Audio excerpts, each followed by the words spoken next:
Sekarang kita akan membahas mengenai ikatan ion. Ikatan kimia terbagi menjadi tiga, yaitu ada ikatan ion, ikatan logam, dan ikatan kovalen. Namun, pada kesempatan hari ini, kita akan membahas mengenai ikatan ion.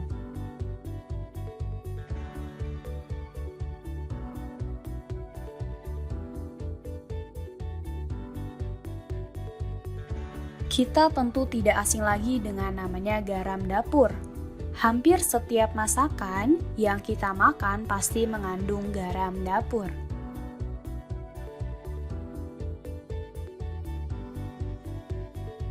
Garam dapur memiliki rumus kimia NaCl. Garam dapur tersusun dari ion natrium dan ion klorin. Timbul pertanyaan, bagaimanakah ion-ion tersebut dapat bergabung satu dengan yang lainnya sehingga membentuk garam dapur? Dan mengapa garam dapur memiliki rumus kimia NaCl? Mengapa tidak NaCl2 atau Na2Cl? Untuk mengetahui jawaban dari pertanyaan-pertanyaan tersebut, mari kita simak pembahasan berikut ini. Sebelum itu, mari kita lihat tujuan pembelajaran. Adapun tujuan pembelajaran ada dua.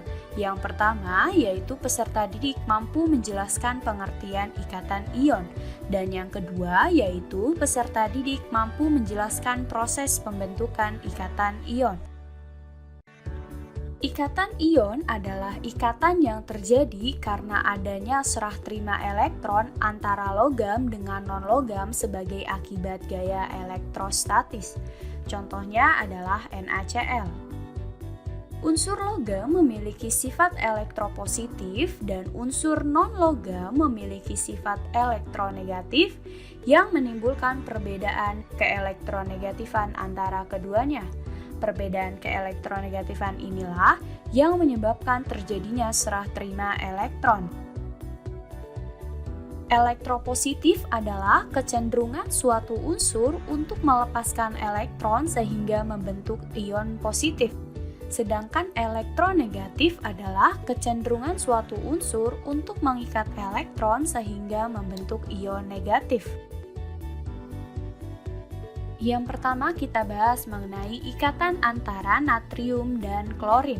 Natrium dengan nomor atom 11 memiliki konfigurasi elektron 281 sehingga elektron valensinya adalah 1. Klorin dengan nomor atom 17 memiliki konfigurasi elektron 287 sehingga elektron valensinya adalah 7. Dalam keadaan netral, atom Na dan Cl memiliki jumlah elektron dan proton yang sama banyak. Atom Na memiliki proton 11 dan elektron 11, sedangkan atom Cl memiliki proton 17 dan elektron 17. Pada keadaan ini, atom Na dan Cl tidak stabil.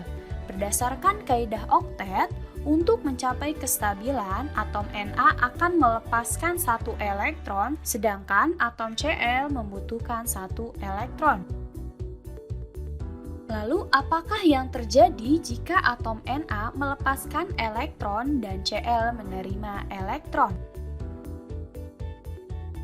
Atom Na akan bermuatan positif karena jumlah proton lebih banyak daripada jumlah elektron. Adapun atom Cl akan bermuatan negatif karena jumlah proton lebih sedikit daripada jumlah elektron. Dengan demikian, atom Na dan Cl dapat mencapai kestabilannya dengan cara serah terima elektron. Atom Na akan menyerahkan satu elektron kepada atom Cl, sehingga atom Cl menerima satu elektron dari atom Na. Karena berbeda muatan, ion Na+ dan ion Cl- akan saling tarik-menarik dan membentuk NaCl. Interaksi ini dinamakan interaksi elektrostatik dan berlangsung secara terus-menerus. Sedangkan berdasarkan struktur Lewisnya akan menjadi seperti berikut ini.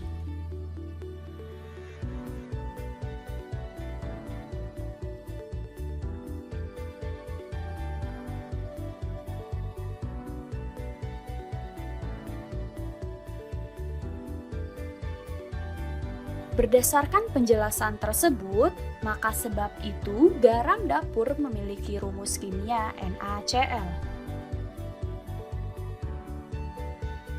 Selanjutnya yaitu ikatan antara litium dan nitrogen. Litium dengan nomor atom 3 memiliki konfigurasi elektron 21 sehingga elektron valensinya adalah 1. Nitrogen dengan nomor atom 7 memiliki konfigurasi elektron 25 sehingga elektron valensinya adalah 5. Dalam keadaan netral, atom litium dan nitrogen memiliki jumlah elektron dan proton yang sama banyak. Atom litium memiliki proton 3 dan elektron 3, sedangkan atom nitrogen memiliki proton 7 dan elektron 7. Pada keadaan ini, atom litium dan natrium tidak stabil. Berdasarkan kaidah oktet, untuk mencapai kestabilannya, atom litium harus melepaskan 1 elektron, sedangkan atom nitrogen membutuhkan 3 elektron. Apakah yang terjadi jika atom litium melepaskan elektron dan nitrogen menerima elektron?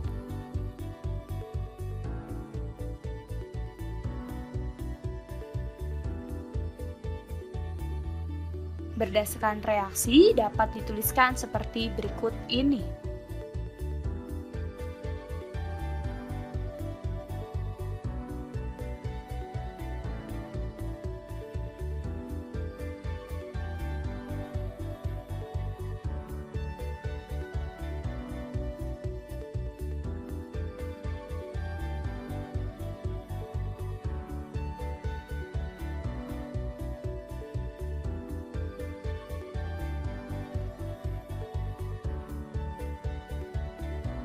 Karena berbeda muatan, ion litium dan ion nitrogen akan saling tarik-menarik dan membentuk Li3n. Interaksi ini dinamakan interaksi elektrostatik dan berlangsung secara terus-menerus. Sedangkan berdasarkan struktur Lewisnya akan menjadi seperti berikut ini.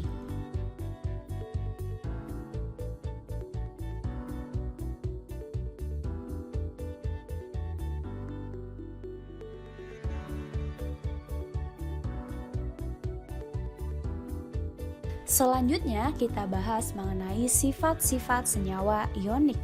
Senyawa yang memiliki ikatan ion disebut senyawa ion. Senyawa ion mempunyai sifat-sifat seperti berikut ini. Yang pertama, memiliki titik didih dan titik leleh yang tinggi. Hal ini dikarenakan ikatan antara ion positif dan ion negatif sangat kuat, sehingga untuk memisahkan ion-ion memerlukan energi yang besar.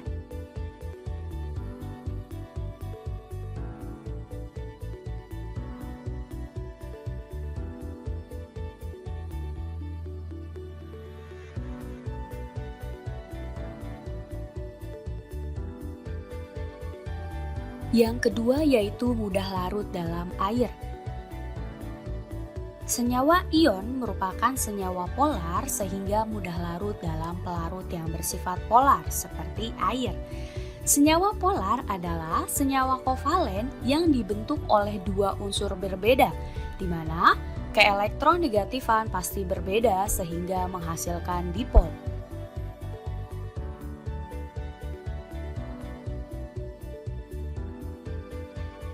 Dipol adalah singkatan dari dipolar, yang artinya dua kutub.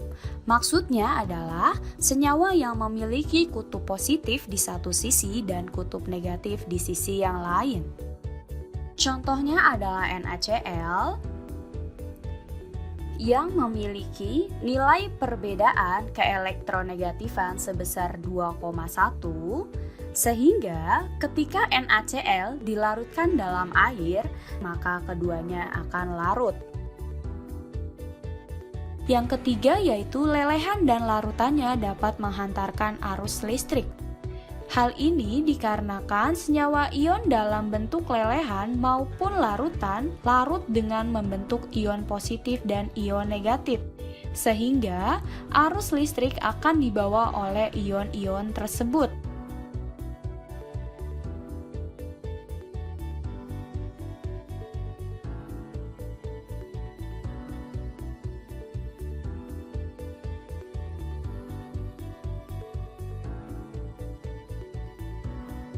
Yang keempat yaitu kristalnya keras tapi rapuh. Apabila senyawa ion dipukul, akan terjadi pergeseran posisi ion positif dan ion negatif. Dari yang semula berselang-seling menjadi berhadapan langsung.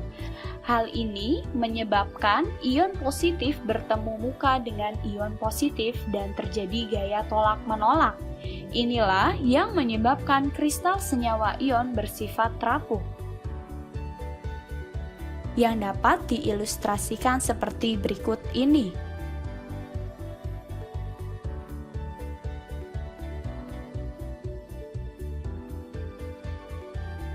Untuk memahamkan pemahaman kita mengenai proses pembentukan ikatan ion, silahkan kerjakan soal latihan berikut ini, yaitu tuliskan proses pembentukan ikatan ion dan struktur Lewis pada unsur berikut.